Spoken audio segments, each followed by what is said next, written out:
Introducing Isaac Hild is not easy. He's a famous guy. He's honoring us by leading off the series. He is of the generation that got to graduate school when the universities were exploding with concern for relevance, and left a potential career in the purest of pure physics to work on something that made a difference to people. Was inspired by Manabe, who is in fact here. Suki is, there you are. Suki Manabe inspired a lot of people, and Isaac is one of them. And in his National Academy paper, as he was welcomed to the National Academy of Sciences, his paper was about the ability to attribute the droughts in the Sahel to global ocean temperatures. And it's the big picture, large-scale science, simplifying but not too simple. That is Isaac's trademark. So, title of his talk, The Scientific Basis for Projections of Climate Change in a Nutshell, History, Status, and Unsolved Problems. I can't think of a better way to open this series than with Isaac Hild.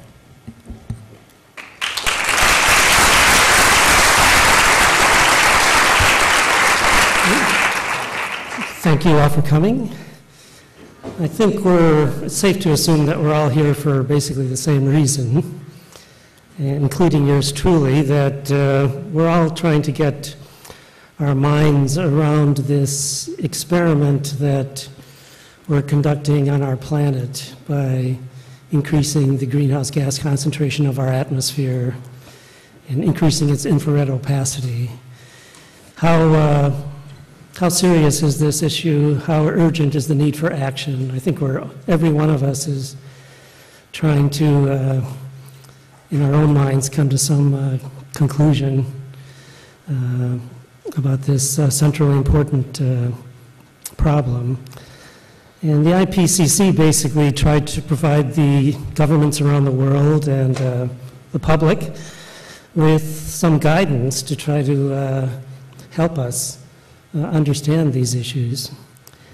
In this introductory talk to the series, I'm not going to be focusing so much on the IPCC itself and the process and its conclusions. I think a lot of the other speakers will take care of that. But what I'd like to try to do is more set the stage by just discussing some of the range of issues that come up in climate science that are relevant for climate change.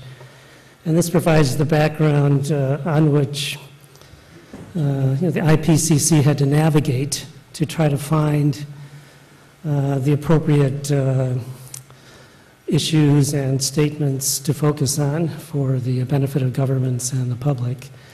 And I hope that process becomes clear as we proceed. But in particular, I wanted to try to discuss some of the aspects of the problem that are rather well understood, and also touch upon aspects that are not very well understood, to give you some feel for the spectrum of, and the confusing spectrum of issues that we have to deal with. And of course, I have to start with this canonical picture of the Keeling curve, the increasing concentration of carbon dioxide in the atmosphere. These measurements started in the late 1950s. And this particular curve is up to date within a few weeks ago. So we are at Mauna Loa, we're above 380 parts per million. You can see the beautiful seasonal cycle of carbon dioxide in the atmosphere, which is the biosphere breathing in and out. Most of the biosphere is in the northern hemisphere. And so we see the seasonal cycle from the land biosphere. So don't fear, spring is on its way. As we see, the CO2 is going to go up, and as soon as it turns around, we know that leaves are coming out and taking up carbon, as they should. But it's a remarkable record that we can thank Charles Keeling for, of course, for having the insight to initiate it back in the 1950s. But I think it's fair to say it's not just the Keeling record, but it's the Keeling record in combination with these remarkable measurements from ice cores that It's quite an amazing thing that bubbles in the ice cores trap air with sufficient fidelity that we can, by breaking open those bubbles and measuring the carbon dioxide in the air, we have a record of carbon dioxide going back into the past. And this work started out in the 70s and 80s with the Vostok ice core in Antarctica. And that focused on these longer time scales of the glacial, interglacial fluctuations of the Pleistocene era, typically time scales of tens to hundreds of thousands of years. And the carbon dioxide content of the atmosphere went up and down in a very interesting way through the Ice Age cycle, from about 180 at the low point to about 280 during the interglacials, the warm periods. But there's no evidence of any concentrations that are comparable to today's value of 380 parts per million. And it's very well established that you have to go back not thousands or hundreds of thousands of years, but millions of years to find evidence of concentrations of carbon dioxide in the atmosphere that are comparable to today's values. And a little bit more recently, in the 90s, there were ice core measurements became refined to the extent that we have a beautiful continuity between the ice core record and the instrumental record of CO2. So we've really mapped out quite remarkably how CO2 has evolved in the past. The pre-industrial value of carbon dioxide is known quite well to be something like 270 parts per million by volume. Now, things are a little more complicated. As I think we know, it's not just carbon dioxide, but there are other greenhouse gases in the atmosphere. There's methane, nitrous oxide. These are the greenhouse gases that are being affected by mankind. Of course, there's water vapor is an important greenhouse gas in the atmosphere as well. Each of these greenhouse gases has a lot of interesting stories behind them. We could spend a lot of time just talking about this slide. For example, methane is an interesting, important greenhouse gas, and it's leveled off in the last, concentration has leveled off in the last 10 or 20 years. And that's an open question. We don't understand why methane is leveled off. Not that there aren't ideas, but there's no compelling theory for why methane concentrations have leveled off, and that's an important, we can be thankful for that. Methane's an important greenhouse gas. The CFCs are a simpler story in that the pre-industrial concentration of the chlorofluorocarbons is 0 because they're just man-made chemicals. And they have leveled off because of the Montreal Protocol, because the CFCs are responsible for the ozone depletion in the stratosphere, in particular the Antarctic ozone hole. But it's also, I think, maybe a little less well-known fact that the CFCs are very powerful greenhouse gases. And so the Montreal Protocol is a policy initiative. I think it's probably the most important policy initiative that we have had in the past for controlling greenhouse gases, although that wasn't the initial intention. The other amazing thing about the CFCs is that they're measured in parts per trillion, whereas carbon dioxide is measured in parts per million. So there are 1 million times as many molecules of carbon dioxide in the atmosphere as there are CFCs, and yet the CFCs are still a potent greenhouse gas that have warmed the climate significantly.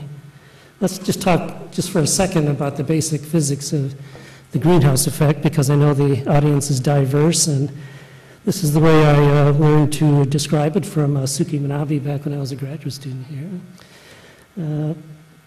That in the atmosphere, temperatures decrease with height within the troposphere. This temperature reduction with height continues up to the tropopause, the boundary between the troposphere and the stratosphere, at about 10 or 15 kilometers. And the atmosphere has a certain amount of infrared opacity, meaning that the infrared photons escaping to space don't just, aren't emitted by the surface primarily, but the atmosphere is more, absorbs a lot of that radiation and re-emits it, both upwards and downwards. And so what we see escaping to space is primarily emitted from the mid-troposphere on average, about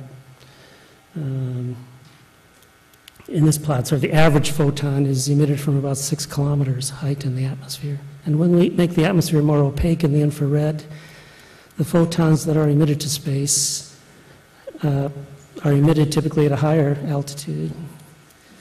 And because those are the photons that can escape, and they're emitted from a region of the atmosphere that's colder, and therefore there's less infrared emission, because with colder temperatures,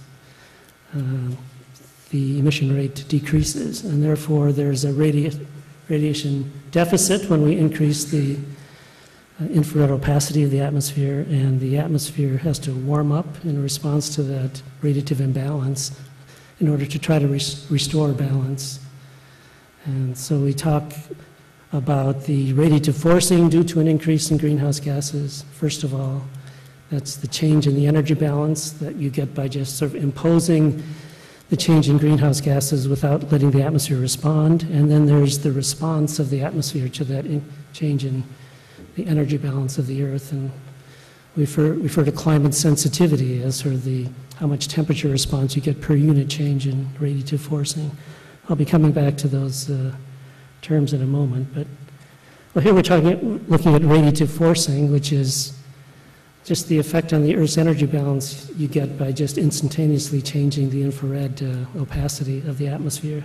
This is an estimate of how that's changed over time over the last 30 years or so.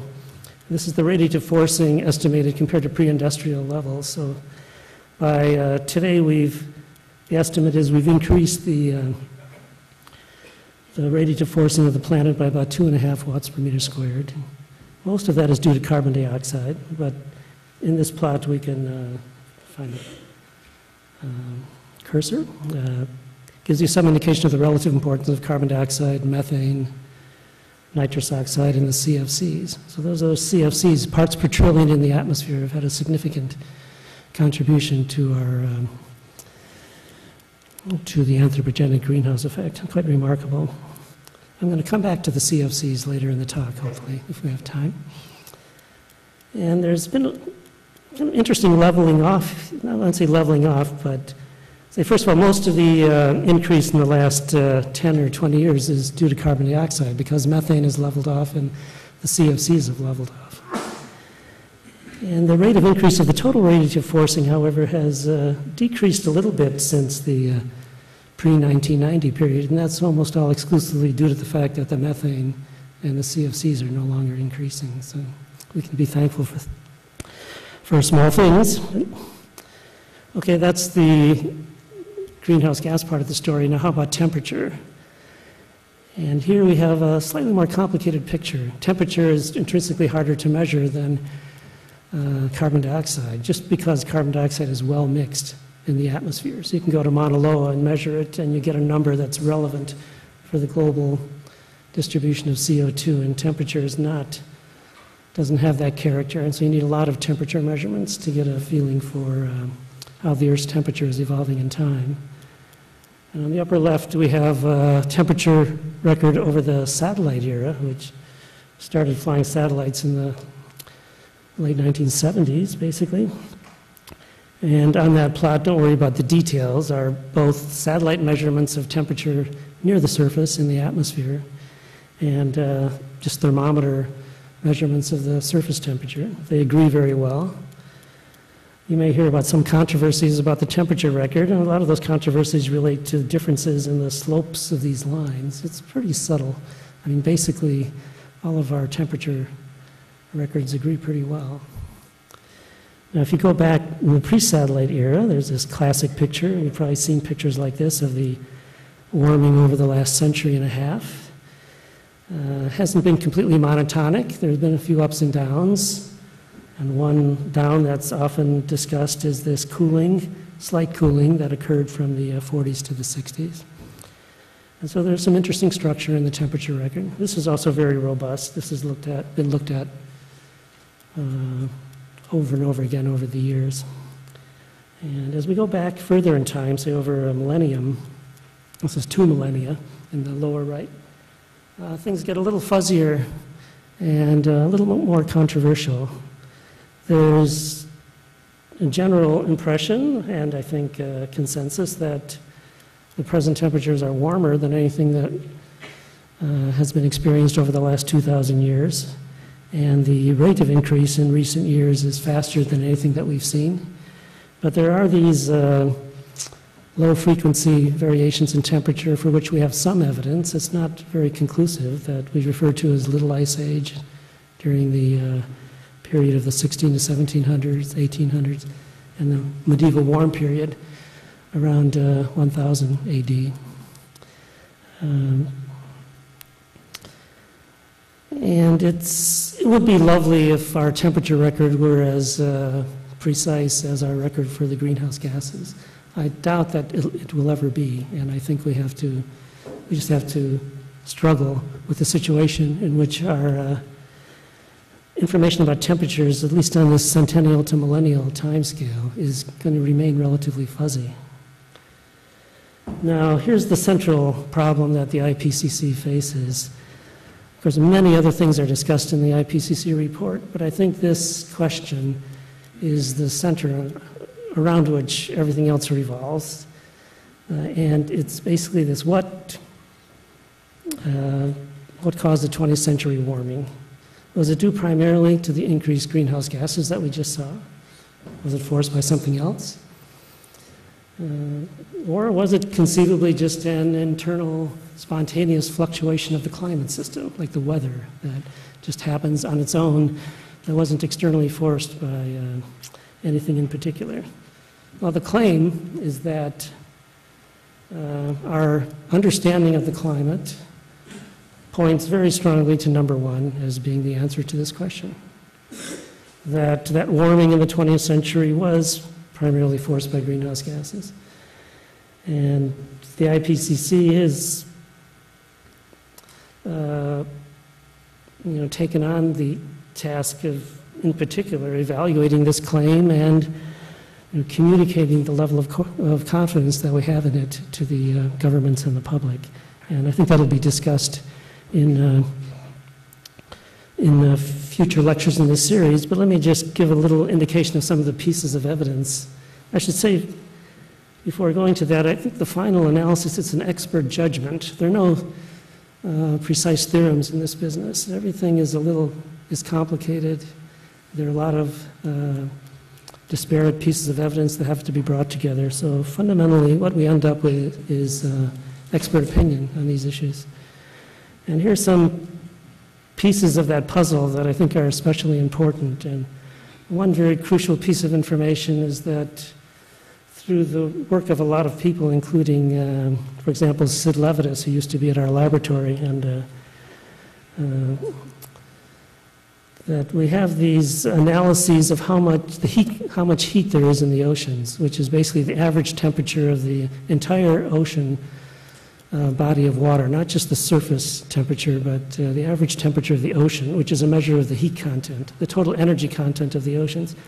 And that has been going up. More recently, we also have satellite measurements of the sea surface, because the ocean expands when it warms due to thermal expansion. The sea level goes up when the average temperature of the ocean goes up. And this curve has a lot of uncertainty, and there's inside information that there's new versions of this curve coming out shortly. It will be noticeably different in detail anyway. But the basic picture isn't going to change, that there's energy going into the ocean.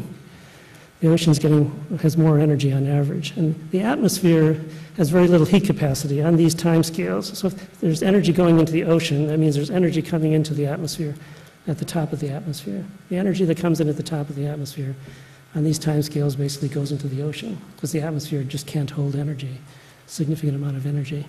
So this is evidence that at the top of the atmosphere, the Earth is out of balance. There's more energy coming in than going out. So this has sometimes been referred to as the smoking gun. This is sort of the effect of the greenhouse gases that we've added, that have reduced the outgoing energy compared to the incoming energy. And if you think about alternative theories for what might be going on with our planet, And is there some kind of internal fluctuation involving the deep ocean circulation that has somehow spewed up heat from the deep interior? It's very hard to come up with a theory like that that's consistent with this ocean heat content record, because the heat is going into the ocean, it's not coming out. Another important piece of information is that the warming has been very uniform. Just about the whole Earth has been warming over the century, and most theories that discuss internal variability of the climate system as sources of temperature change and invariably warm one part of the Earth at the expense of another part. Again, it's very hard to come up with a theory that can account for these kind of observations other than the change in the greenhouse gas concentration of the atmosphere. As far as other forcing agents, number two, they're no plausible candidates. It's as simple as that. There's nothing that has been proposed that's at all plausible. And so what we have is the Earth is warming due to greenhouse gases. And we'll be hearing how the IPCC has dealt with that over the years. Now, there's another aspect to this problem that's very important, that the climate science community uses these tools to try to understand the climate. You can think of these as our theories of climate. And we could just stand up here and wave our hands and say, oh, this is the way the climate works, but that's not very convincing. What we do is try to create mathematical models of the climate and try to incorporate our physical understanding of the system in terms of equations and in a theory of climate. But climate is sufficiently complex that when we start doing that, we end up with equations that have to be solved on computers. So these are numerical models of the climate. And they've evolved to such a sophistication that I think they're quite remarkable theories. And climate science is not unique in this respect. A lot of fields of science have evolved towards relying on computational simulations of complex systems. And climate science is one of our best examples of that. The field as a whole has come to the realization, thanks to Suki and a number of other people of his generation, that simulating climate by putting our mathematical theories of the atmosphere and the ocean on the computer and solving the equations is the most powerful method we have for evaluating our understanding of climate and comparing to reality. And I should have let this go. This is an example of an atmospheric model. This is a version of a model that we're developing right now at GFDL. Models like this evolved historically from models of numerical weather prediction. There's weather predictions that you see every day on TV are generated by this kind of atmospheric model. And the history of numerical weather prediction is interesting, and Princeton played a very big role in that history. It actually started at the Institute for Advanced Study, where John von Neumann was interested in finding applications of the first computers. And a number of people realized that weather prediction was a very natural place to start in trying to think about the power of computers. And that's been an extremely powerful technique. And climate models evolved from numerical weather prediction models. And von Neumann realized that early in the process as well. He referred to it as the infinite time forecast, is what he thought of as a climate forecast. Typically in numerical weather prediction, you just forecast for a few days, but when we're doing climate simulations, we just let the models run for centuries. And this particular picture, by the way, shows the near surface winds. So when you see light colors, the winds are blowing from west to east, and when you see dark colors, they're blowing from east to west. So you see the roaring 40s in the southern hemisphere. I'm going to come back to the roaring 40s if I have time, because there are interesting things going on down there. This is winter in the southern hemisphere, summer in the northern hemisphere, so you see some tropical storms being generated spontaneously by the model in the Atlantic, for example. So this is, I know those of us who've been in this field for a while are still amazed at the kind of things we can do to simulate the atmosphere. But this is a product of decades of work, and work by quite a few people in this audience, in fact, and around the world. It's a lot of fun thinking about dynamical systems like this as a problem in applied mathematics, for those of you who are, it's just extraordinarily intellectually challenging. But this is an intellectually challenging problem that is of vital importance for society. And it's not just the atmosphere, it's the ocean. Here's I don't have an animation of this, Andy, but climate involves not just the atmosphere, but the oceans. And the first numerical simulations of the ocean were also generated here in Princeton at GFDL by Kurt Bryan and collaborators.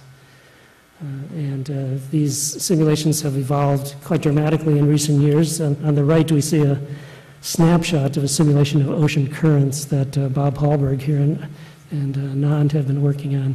This is a picture focuses on the Southern Ocean, and we're now able to simulate the weather of the ocean. Whereas in previous generations of models, we've had to focus more on the very large-scale currents, and that's quite a breakthrough, and we're very interested in what that does. These improved simulations of the ocean circulation due to our simulations of climate change. For example, something we're really interested in is how ocean temperatures change around the continent of Antarctica.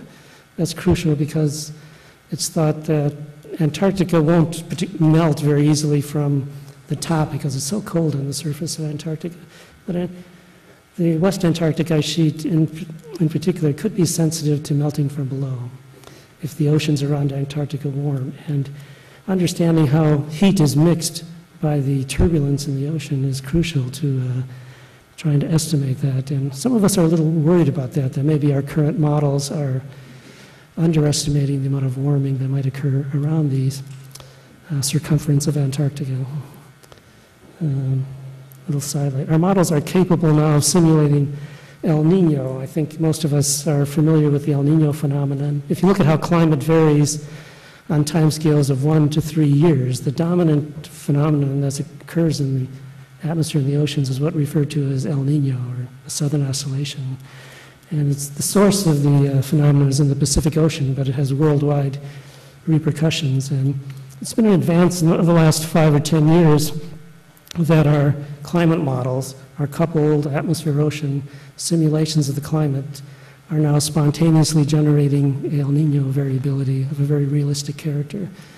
So these El Ninos are just the weather of the atmosphere-ocean system on timescales of, say, 1 to 3 years, and you expect them to spontaneously emerge from our climate models. And so it's gratifying that they do. And we're also very interested, especially in the climate change context, of what kind of natural variability. So now I'm returning to the central question of, is it possible that there's internal spontaneous variability in the climate system that's as large as the warming that we've seen over the 20th century? That's a crucial question. And all the model simulations that have been done here in Princeton or around the world basically come to the same answer. The answer is no, or at least we have no idea how to create a model that produces that much variability. These models do produce variability on decadal timescales, say 10, 30, 40 years, and this is an example. This is time running this way over basically the past century, and this is latitude from pole to pole, and this plot shows how the Earth warmed as a function of latitude and time. This early warming in the 40s was rather confined to high northern latitudes, in fact, but the most recent warming in the last 20 or 30 years has been much more uniform. And these are 5 simulations of a climate model. This is actually some of Suki's work from around the year 2000 with collaborators, Tom Delworth, Tom Knudsen.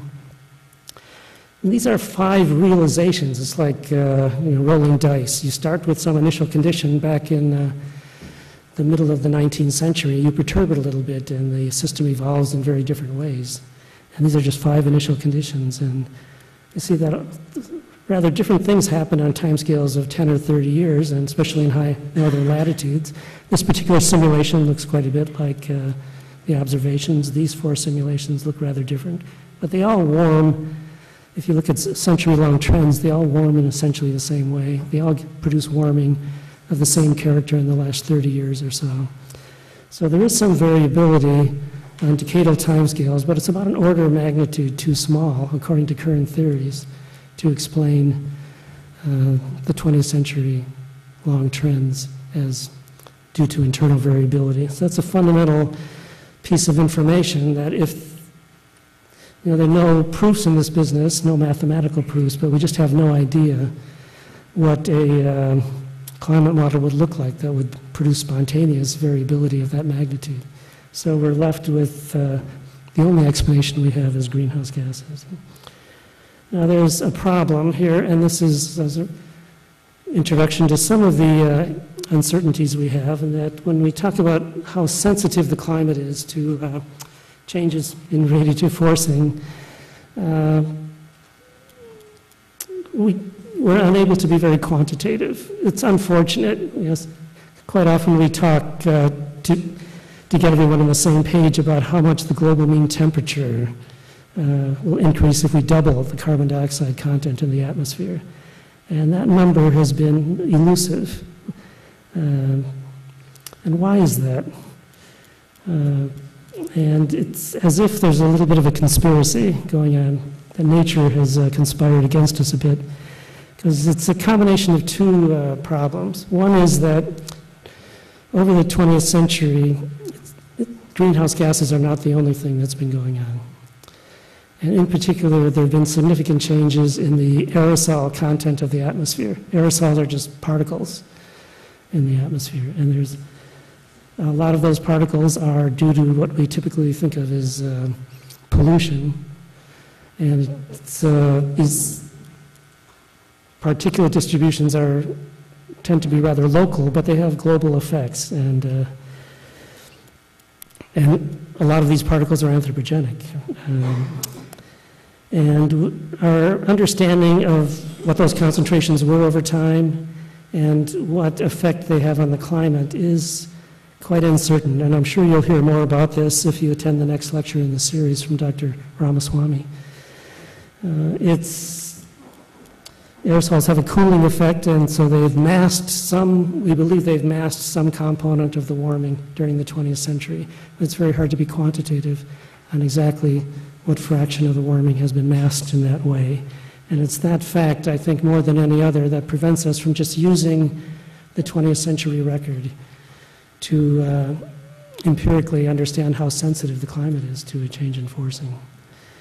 And then you can also, from the other side of the equation, from the side of climate theory and climate models, what is it that prevents us from just modeling the system from first principles and asking how sensitive the climate is to a change in radiative forcing?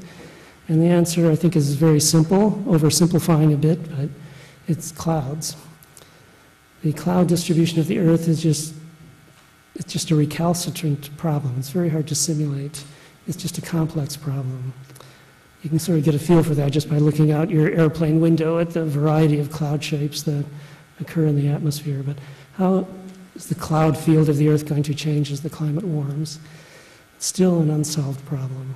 And that is the essential uncertainty that prevents us from the theoretical side of the problem understanding how sensitive the climate is to a change in radiative forcing. So we've sort of conspired, nature has conspired here that both from the empirical side and the theoretical side, we can't be as quantitative as we would like.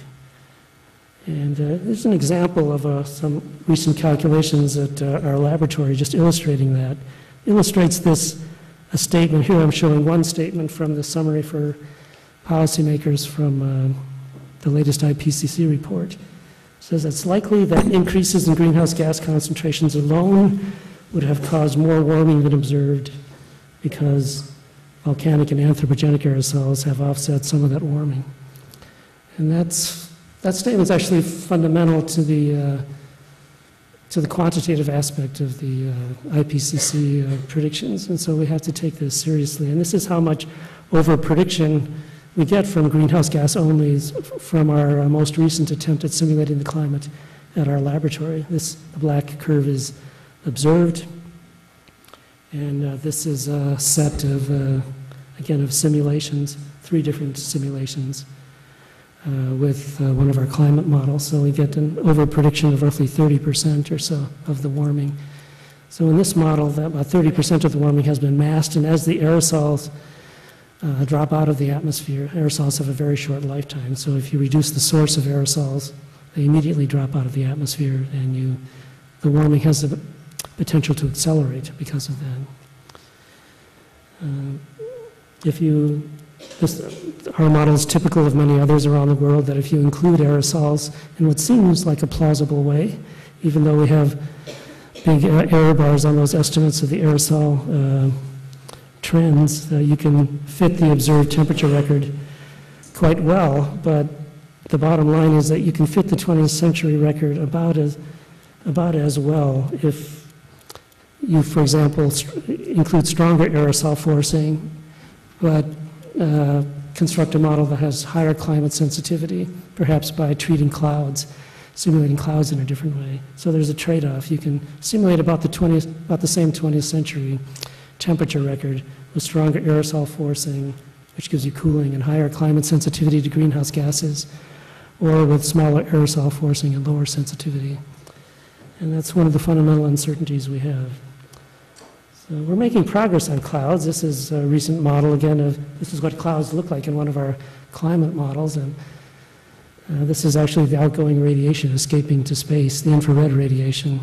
So clouds are fundamentally important for climate sensitivity for several reasons, but in particular, if high clouds in the atmosphere are occurring in a very cold part of the troposphere, and so they reduce the amount of outgoing radiation escaping to space. And so when you look at satellite pictures of the infrared part of the spectrum, you see these cloud distributions. But there's a mix of fundamental physics and empiricism here that we're still struggling with. And part of the problem is that when we think about the cloud field, especially in the tropics, we know that it's controlled by very small scales in the atmosphere that we're not simulating adequately in our global climate models. And this is what happens if you just take a little box of the tropics and you simulate that box at much higher resolution. And there's a lot going on in the tropics on small scales that helps control the cloud distribution of the Earth. Let me move on. So you can find a figure like this in the IPCC report that depending on the scenario you have for emissions into the future, and these different scenarios will be discussed by other people, I'm sure, during these lectures. These scenarios go by the names of B1, A1B, and A2. B1 is the weakest, the slowest increase in greenhouse gases, and A2 has the largest increase. But even for each individual scenario, this is the amount of warming that the IPCC suggests, and the uncertainty in that warming that will occur by, say, the year 2030, or by the end of the century. The scenarios make a big difference by the end of the century. If you just go out to 2030, different scenarios haven't had much effect yet. A lot of the warming is in the pipeline already. So to try to constrain climate sensitivity, there's a lot going on. We try to improve our climate models, and that particularly means our simulations of clouds. We have to try to estimate the aerosol cooling in the 20th century more quantitatively. Paleoclimates have a huge potential to improve our understanding of climate sensitivity, and I don't have time to discuss that here. A number of people in the audience are working on that problem, and this last bullet, I think, is especially important. The response to volcanoes actually tells us a lot about climate sensitivity. This is an example of ongoing work by Gara Stenchikov at Rutgers with a group at GFDL, using one of our models to look at the cooling that resulted from the Pinatubo volcanic eruption, which is the best observed large eruption that we have. Occurred in 1992 or thereabouts. And it's not so much the cooling that gives us information about climate sensitivity, but how long it took the Earth to recover from that cooling. It's just like a spring. You're measuring the strength of the spring constant. And if the spring constant is is strong, the climate is less sensitive and sort of bounces back from an abrupt perturbation very quickly. And if the spring constant is weak, it takes longer for the Earth to recover. So it turns out volcanoes are quite a powerful constraint on our climate sensitivity. And the blue here is the observations, and the yellow is a set of climate models. So there are a lot of work like this going on, trying to, from various directions, determine whether the climate models we have approximately the right climate sensitivity. There's another issue that's very important that I wanted to mention. This is a plot not of the global mean temperature, but of the warming in the two hemispheres individually, the northern hemisphere and the southern hemisphere. The southern hemisphere has been warming in a rather stately fashion over the century. And the northern hemisphere has been bouncing around quite a bit. And this cooling from the 40s to the 60s was primarily a northern hemisphere phenomenon. And the warming of the last few decades has been especially profound in the northern hemisphere. Now, there are a couple possibilities here. One is that the externally forced part of this warming is really more similar to the southern hemisphere curve, and the northern hemisphere has been bouncing around for reasons that have more to do with intrinsic variability, or maybe the aerosol forcing, which is particularly strong in the northern hemisphere and has been varied a lot over time. So maybe the southern hemisphere is a better indication of the greenhouse gas effect. So there's a possibility here that, if that's the case, that what we're going to see, because you just sort of imagine that what we're seeing is sort of an event in the northern hemisphere that's similar to what happened in the first part of the century between the 20s and 40s, a rather rapid warming, which is rather hard to explain with our climate models. And many of us think right now that there's a real possibility that there's going to be leveling off in this warming in the northern hemisphere in the next 10 or 20 years. And but it's also possible that this rapid warming of the northern hemisphere is, in fact, precisely the greenhouse gas signal, and it's going to take off and sort of follow that trajectory in the next few decades. And distinguishing between those two paths for the climate system is pretty important, and also has policy implications, because if this happens, it's I think you can imagine that the discussion of the global warming problem will become rather complicated, because that's also going to imply that the Arctic, which has been warming so dramatically in the last couple of decades, may level off as well. And at GFDL, we're trying to create models in which we can actually predict distinguish between these two alternatives. And that involves looking in quite a bit of detail at the ocean circulation and trying to initialize these models to describe the state of the oceans at present, and to determine using that information to predict how the oceans and the climate are going to evolve over the next few decades. So that's one of our major initiatives ongoing.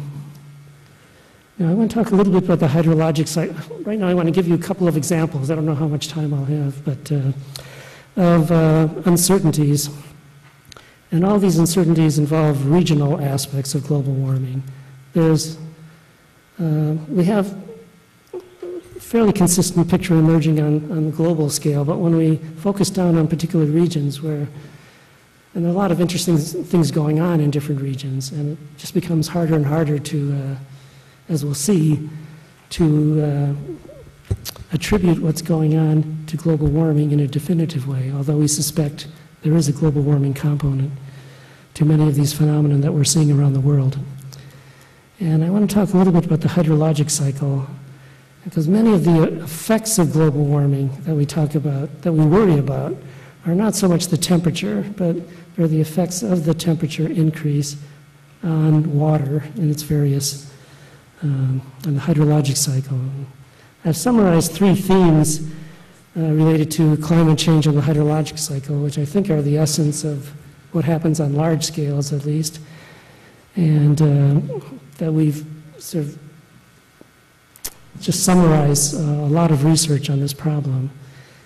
And the first piece of information to realize is that the whole world is not going to get wetter as the world warms, even though the atmosphere holds more water. In fact, we expect, roughly speaking, that the areas which are now relatively wet are going to get wetter, and the areas that are relatively dry today are going to get drier.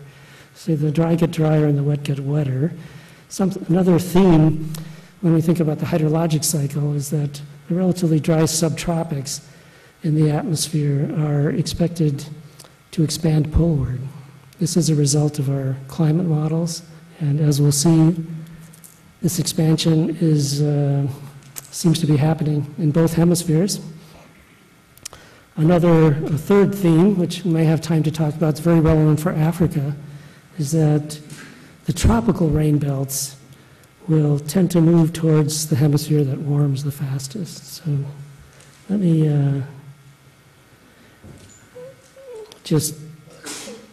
I know everyone here isn't a climatologist.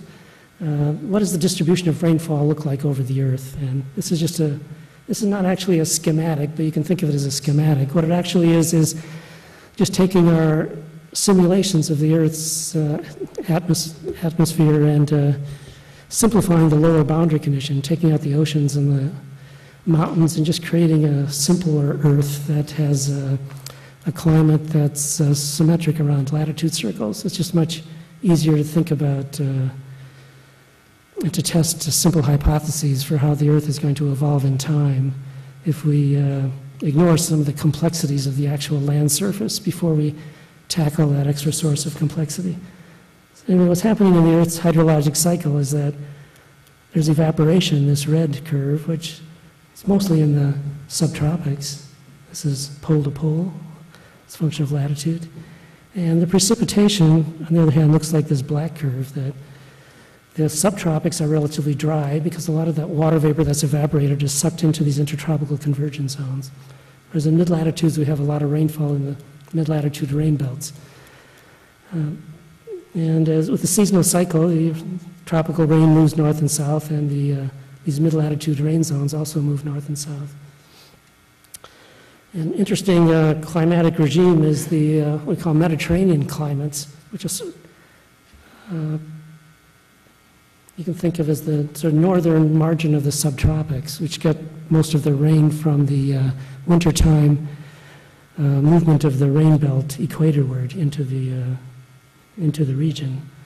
And those climates, we suspect, are especially sensitive to global warming because on the one hand, so when I say the wet get wetter and the dry get drier, what turns out we mean by that, to be more precise, is that the regions in which the atmosphere is, the reason that the subtropics are dry is because the atmosphere is removing water from those regions and moving the water into the tropics or into mid-latitudes. As global warming proceeds, the water content of the atmosphere increases, and the atmosphere moves more water from the subtropics into higher latitudes and into lower latitudes. So the subtropics get drier, paradoxically, and the mid-latitudes and the deep tropics get wetter, typically. But in addition, these dry zones tend to move poleward in our climate simulations. So in the sort of the poleward margins of the subtropics, sort of hit by a double whammy. On the one hand, the subtropics we expect are getting drier. On the other hand, the subtropics are also expanding polewards. The mid-latitude rain belts we expect will move polewards. Climates that depend on winter rains, for example, from the mid-latitude systems are especially sensitive. This is an IPCC picture of what we expect during December, January, and February, and June, July, August, for the changes in rainfall over the 21st century. And here the brown areas are the regions that are expected to get drier. The Mediterranean itself is the classic example of a Mediterranean climate, of course. There's another interesting one in the southern Australia, which I want to talk about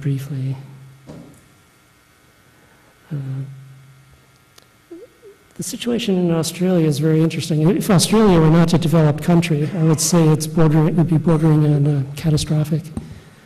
And a lot of the rainfall, part of Australia is tropical, but if you look in the southern part of Australia, it's Mediterranean climate, where a lot of the rain occurs from mid-latitude systems during the southern hemisphere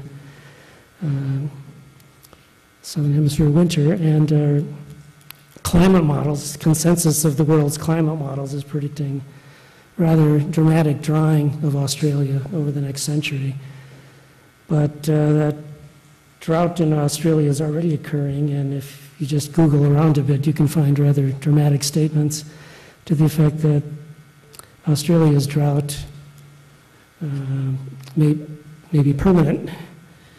And you can also find statements, I don't know what the basis of this statement is. I don't think there's a record of 1,000 years of rainfall over Australia, but and you can also find people who deny that there's anything going on. But there's something pretty dramatic happening in Australia, and it's understood that some of that is due to the fact that we've seen this expansion of the atmosphere towards the poles, and this black line is an observation of, it's a measure of the position of the mid-latitude rain belt in the southern hemisphere.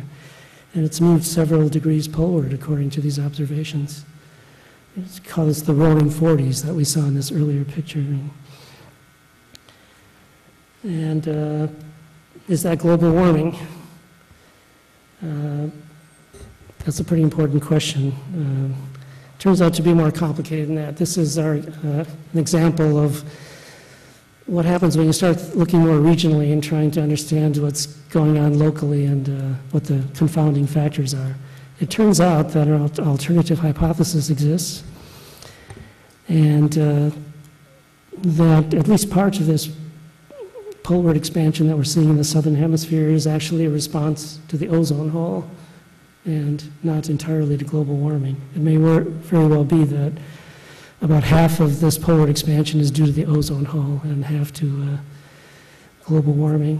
It's pretty amazing if you think about it. So it's these CFCs, parts per trillion in the atmosphere that we saw earlier, due to our aerosol spray cans and refrigerants, and have moved the roaring 40s in the southern hemisphere several degrees polewards, potentially.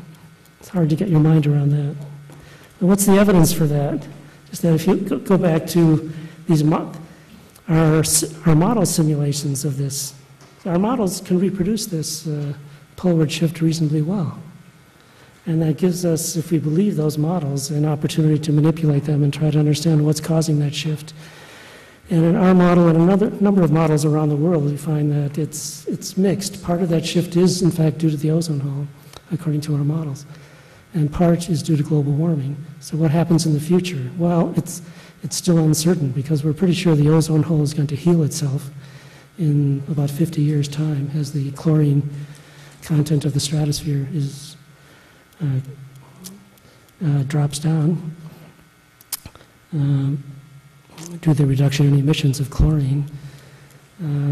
But global warming may intensify, so it's kind of, it may be that the southern hemisphere and Australia have already experienced most of the drying that they're going to experience in the next 100 years.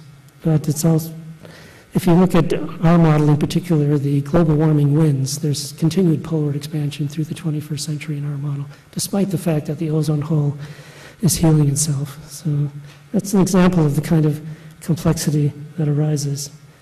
By the way, there's something that's emerged fairly recently. There's a paper in Nature Geosciences, the latest issue, 2008, discussing the evidence for the poleward expansion in the northern hemisphere. And this is surprising, because our models typically predict very small poleward expansion in the northern hemisphere of the subtropics and of the mid-latitude storm tracks. But there's mounting evidence from observations that the poleward expansion in the northern hemisphere has been significant as well over the last 20 or 30 years. And this is surprising. We don't understand it yet. I think this is typical of the kind of situation we're going to be faced with over the coming decades. There are going to be things that are happening in in the climate, and we're going to be struggling to try to understand. There'll be surprises. Are our models wrong? Are we underestimating the rate of change? Are we missing some important things going on? Or is what we're looking at just a natural fluctuation of the system and unrelated to the greenhouse forcing? And this is one example. There are many others that I'm sure that we'll be dealing with. I don't have too much time to talk about African drought, but the rainfall in the Sahel, which is this northern margin of the tropical rain belt in Africa, has undergone some truly dramatic fluctuations over the century. And in particular, over the last 50 years, there's been a rather significant drying trend. In fact, a drying trend that resulted in catastrophic drought and famine in the early 1980s. And it's an interesting fact that this is an example of something we've learned from our climate models, that despite popular perceptions, the drought in the Sahel has very little to do with what we refer to as desertification. That is the sort of irreversible change in the land surface due to overgrazing or overpopulation. We know I think it's quite definitive now that the Sahel rainfall over time has evolved because ocean temperatures have evolved over time, and that we can simulate this black curve as observations. These other curves are model results. Don't worry too much about the details. The bottom line is that our model and other models around the world are rather successful at simulating the variations of Sahel rainfall as a response to changes in ocean temperatures, and have very little to do with changes in the land surface over Africa. It's not the Africans doing it to themselves, it's the ocean that's done it to them. So what aspect of this change in ocean temperatures has resulted in Sahel drought? And this is still a controversial issue. In the model that we developed recently at GFDL, a lot of the drying in the past few decades in Africa is in fact related to greenhouse gases in our model. And therefore, as we integrate into the future, the drought in the Sahel worsens and becomes, I think it'd be fair to say, catastrophic. Now, if you look in the IPCC for a discussion of this rather profound prediction, you won't find very much about it. And why is that? Because our model is an outlier in this respect. This is a histogram of the changes in Sahel rainfall from a collection of other climate models. Let's not worry about how it was generated. Just to illustrate that most of the other models are sort of centered around no change in Sahel rainfall over time. And the model that we have is predicting rather dramatic drying. So we've had this result for a few years, and we're still struggling. We're making some progress recently. We're trying to understand what it is about our model dynamically that causes it to dry and to respond differently to greenhouse gases than other models around the world. And the reason we have some confidence in the model is that it produces this rather beautiful simulation of the observations of Sahel rainfall over the 20th century. I should say that to get this simulation, what we're doing is using an atmospheric model that's forced by observed ocean temperatures. And so this is not a free-running climate model. It's constrained by the observations of ocean temperatures. So it's evidence that there's something in the ocean temperatures that's forcing the Sahel to change. So that's a huge uncertainty. So if it's an example of a topic that IPCC hasn't talked about very much. You can go into the report itself and find some discussion of this topic, but it doesn't make itself up to make it up to the executive summary. And I think that's legitimate because our model is in fact an outlier, or we're not convinced ourselves that it's wrong at this point. So you can say it's an intellectual exercise to understand how this particular dynamical system differs from all these other dynamical systems, but it's an intellectual exercise that has implications for a lot of people in Africa. And one more, I'll just end on this topic, which we hear a lot about. the problem of hurricanes and global warming. It's another big source of uncertainty. And here's a picture which you might think is a picture of the Katrina in the Gulf of Mexico in 2005. That's actually not what it is. This is just a snapshot of a atmospheric model that spontaneously generated a tropical storm that looks very much like Katrina. So we have atmospheric models that can produce remarkably realistic simulations of tropical storms. And this is ongoing work. Tom Knutson's taken the lead on this. We run these models for, these are higher resolution, finer resolution models than we use for our global warming simulations. And they're, at this point, they're regional models. They're forced by observations of the atmosphere at the boundaries of the region. But they still spontaneously generate hurricanes within the domain. And we simulate different years. These are the storm tracks observed in the year 2000, the storm tracks simulated by the model in the year 2000. And this is our simulation of 2005. One of these, this is time moving this way. The height of these bars indicates the intensity of the storm. One of these, I think this, sorry, I keep on losing the cursor, but I think this storm is Katrina. Our model doesn't produce storms as intense as those observed, but it's capable of distinguishing between the summer of the year 2005 and the year 2006, for example. And this is itself a fascinating intellectual, academic problem. What was the distinction between the year 2005 and 2006 that caused the hurricane season in 2005 to be so extended and to have so many storms? If we take this hurricane model and run it for every year from 1980 to 2006, we can match, and this has really surprised people, it surprised us, we can match the time evolution year to year of the number of hurricanes in the Atlantic with some precision. We have to be careful. We have to think of this as a downscaling model, and that we're giving the model information at the boundaries and about the largest scales in the atmosphere. But we can use this kind of model to try to infer how global warming will affect hurricanes by downscaling our predictions for how the circulation of the atmosphere will change in time on large scales. So we refer to it as a downscaling model. Its input is the large-scale structure of the atmosphere. Its output is the small-scale structure on the scale of individual hurricanes. And there's some papers in progress where we discuss what is it that's happening in the Atlantic? Why is there this trend towards increasing tropical storm activity over the last 25 years? And is that going to continue? Is that related to global warming? And the bottom line, well, there is no bottom line here. It's still ongoing work, but stay tuned because this is a subject which is rapidly evolving, both at our laboratory and elsewhere around the world.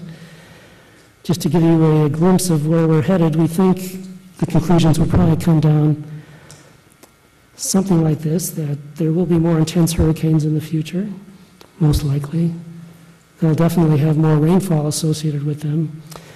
But we don't think that there's necessarily going to be an increase in the number of Atlantic storms. And we suspect that there might actually be a decrease. And then this is based on our latest modeling results, most of it unpublished. And then we might ask, well, if that's the case, what is this recent increase in the Atlantic storm is due to, if it's not the implication that this increase is not due to global warming? Well, we suspect that it's related to changes in ocean temperature, but it's related to the detailed structure of that change. And again, it's in particular to the fact that the North Atlantic has warmed especially rapidly over the last couple of decades compared to the rest of the tropical oceans. This is our sort of speculation at the moment. There's a lot of work going on around the world on this topic. I think it's going to, we're going to understand it a lot better in a few years. So let me close, what I've tried to do is give you a little flavor for the spectrum of issues that we face. Some of them we have a pretty good control of. We have a high level of confidence, to use IPCC terminology. There are others that we've discussed: African drought, the relative importance of the ozone hole, global warming for the shift in the southern hemisphere circulation. There are many things I haven't talked about, like the evidence for melting of the Greenland ice sheet. I could list a number of other issues. And there's this range of confidence. Some things we're quite confident in, some things we're less confident in. Some of the things we're less confident in are extremely important, like African drought. And it's unfortunate we can't be more definitive about that at present. And so this is the background that the IPCC sort of has navigated around. And among all this complexity, it, I think, has managed quite remarkably to distinguish between those aspects of the problem that are still very uncertain and those aspects of which we're quite confident in, to help governments and the public distinguish between those issues of which we are more confident and those which we are less confident. And hopefully that will become clear if you attend some of these other lectures on the IPCC process and results. So thank you very much for listening. And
well, with regard to sea level, as I think you're aware, the central issue there is to what extent the Greenland and Antarctic ice sheets melt. Without accelerated melt of those ice sheets, we'll end up with something less than a meter, between on the order of half a meter is the estimate of, I don't know if Keith Dixon's in the audience.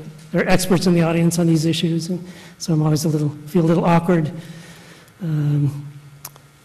trying to be too precise. But I know in the IPCC discussions there were sort of a meter sea level rise was sort of the magic number. There was a lot of pressure to get the language in the report to mention this. 1 meter is a real possibility, but the writers of that section resisted that pressure and came out with something less than a meter, and felt that they couldn't quantify in any meaningful way the potential for a more rapid melt from Greenland and Antarctica. There just wasn't enough information.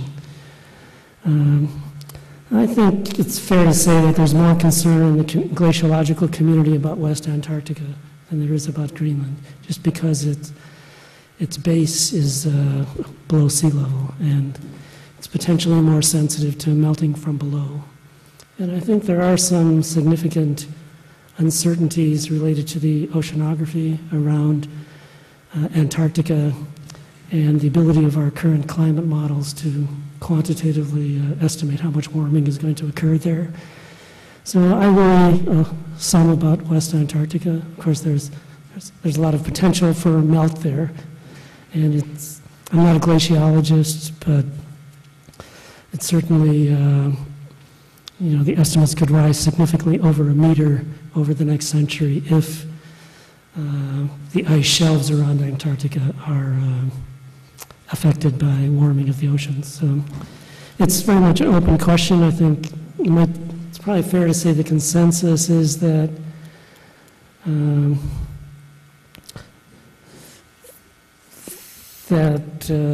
the IPCC estimate of less than a meter is, I think it's still fair to say that's the consensus on sea level. But as far as what a dangerous level of, say, CO2 in the atmosphere is, I prefer not. I know it's convenient for the policy discussion, but I just don't know how to quantify that. I've been spending a lot of time on African drought, and I think there's potential that there may already have been significant drying of Africa due to greenhouse gases already. And it could accelerate in the future. Is that dangerous? It sounds quite dangerous to me, but again, our model is still an outlier in that regard. And so it really depends on what problem you look at. It's very hard to give one number that would satisfy everyone. And given the level of uncertainty about different regional climate changes, I think Australian drought, the water resources in the western United States. So I think it's very hard to be quantitative when those problems really become so severe that we consider it dangerous. So it's not sad. Why don't you ask that question of some of the other speakers? And I'd like to hear what they say. Another question.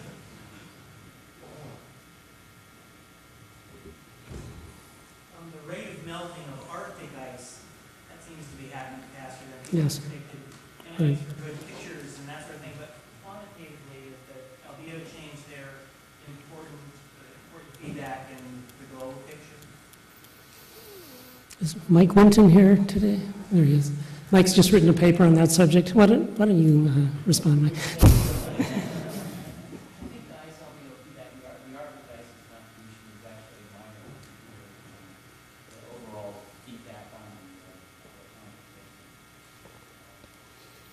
It's very important for the Arctic itself.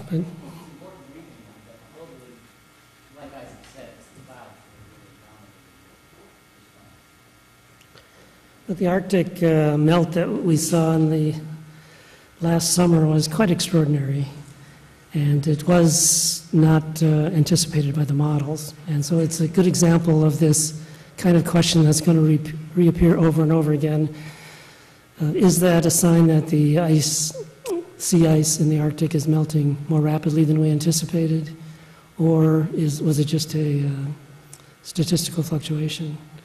And it's going to be rather crucial to see what happens in the next couple of years. I think if you took a vote among the people most knowledgeable about the subject at our laboratory and elsewhere, I think they would guess that the Arctic ice will rebound next year, and that it was, at least in large part, a statistical fluctuation on top of a slow melting trend.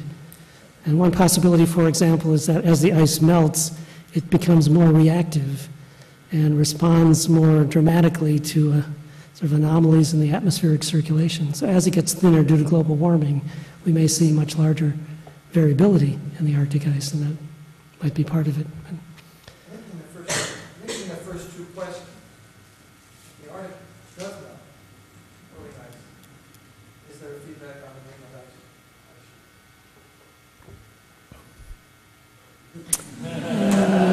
Well, that's a good question, but part of the problem is that our ability to estimate the melt of the Greenland ice sheet is not very quantitative. Well, we can certainly do, we can look at our models, but the glaciology, we don't have a lot of the glaciology. We don't know the factors that control how rapidly the Greenland ice sheet will melt. But that's a very good question, Rob. Spoke to someone recently who expressed doubt about the causal link between the rise in atmospheric greenhouse gas concentrations and the projected greenhouse gas concentrations, the rise in temperature. And this person cited increases in water vapor or sunspots as possible alternative theories. Could you assess that? Yeah. Well, water vapor definitely has been increasing in the atmosphere. We have better measurements of water vapor trends in the atmosphere than we have measurements of temperature trends in the atmosphere for microwave satellite measurements. I have a picture here that I skipped over on the water vapor. So there's no question water vapor is increasing and that it's a greenhouse gas. We also have a very, maybe I'll try to bring that up if I can, but we also have very convincing theories that explain why water vapor has been increasing in the atmosphere.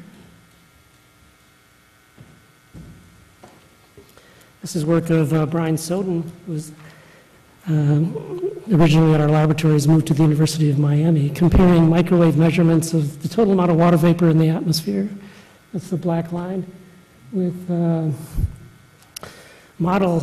model simulations of how much water vapor there is in the atmosphere, in which all we're putting into this model is how the ocean temperatures have changed.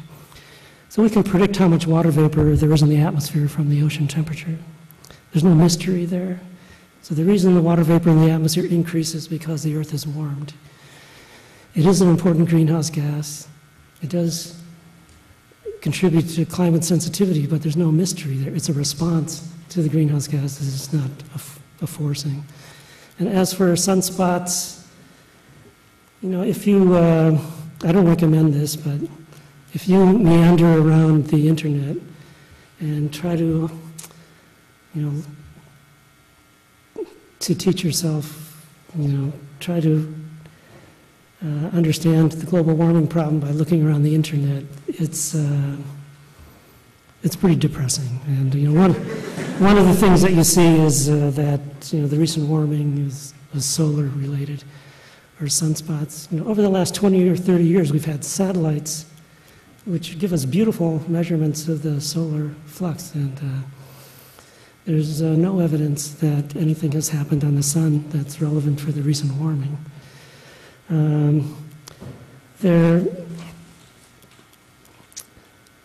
There's a body of literature that has argued that the Little Ice Age, which I mentioned earlier, could have been, and it's not quantitative because we have no direct measurements of the solar irradiance on that time frame, but we do know that that cold period coincided with what's known as the Maunder minimum, where there were relatively few sunspots, and it's thought that that could conceivably be related to a reduction in the solar energy output.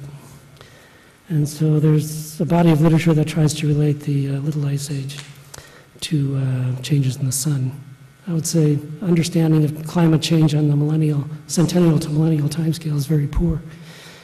But there's no evidence whatsoever that the most recent period of warming could have been related to the sun.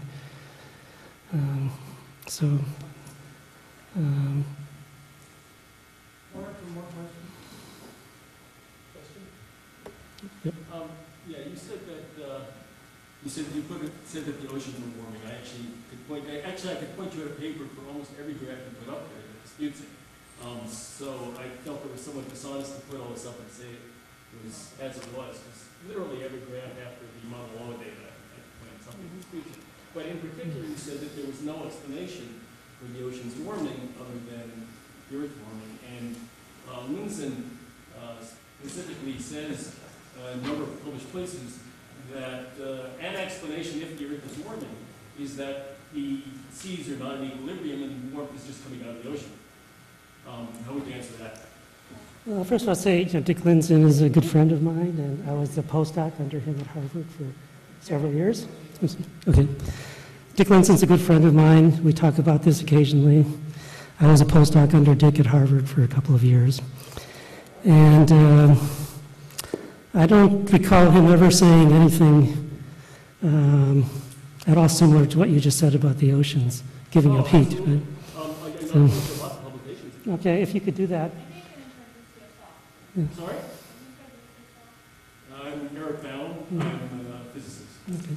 Well, if you could just, you can find my email address, and I'd be happy to correspond with you on these issues. I think that's the only way we're going to settle this. We're not going to settle it here because we're so far apart that it's going to take a while to bridge that gap. Yes. I have a question about the future of the IPCC process. As you discussed today, these outlier models that predict important impacts, particularly in this case on Africa, are not highlighted because it's such a consensus-based process. Right. And as we move forward, do you think that there is more value in continuing to have it be primarily consensus-based, or starting to highlight, I know there's been some papers about this, starting to highlight these less probable but high-risk scenarios? Well, that's a good question, just my personal opinion. I think any process an assessment process that tries to canvass the community will end up being a relatively conservative document that focuses on those things where there's general agreement.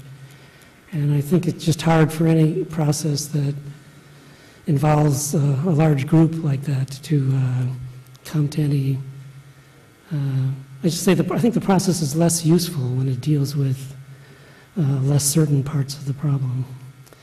And I think you have to let the literature itself sort itself out before the assessment process can really take advantage of that body of literature.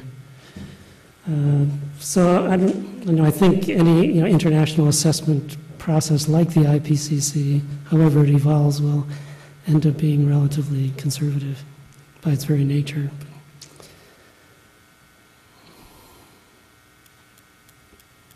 We don't have to go all the way to 2 o'clock. We have a marvelous talk. I think we should thank our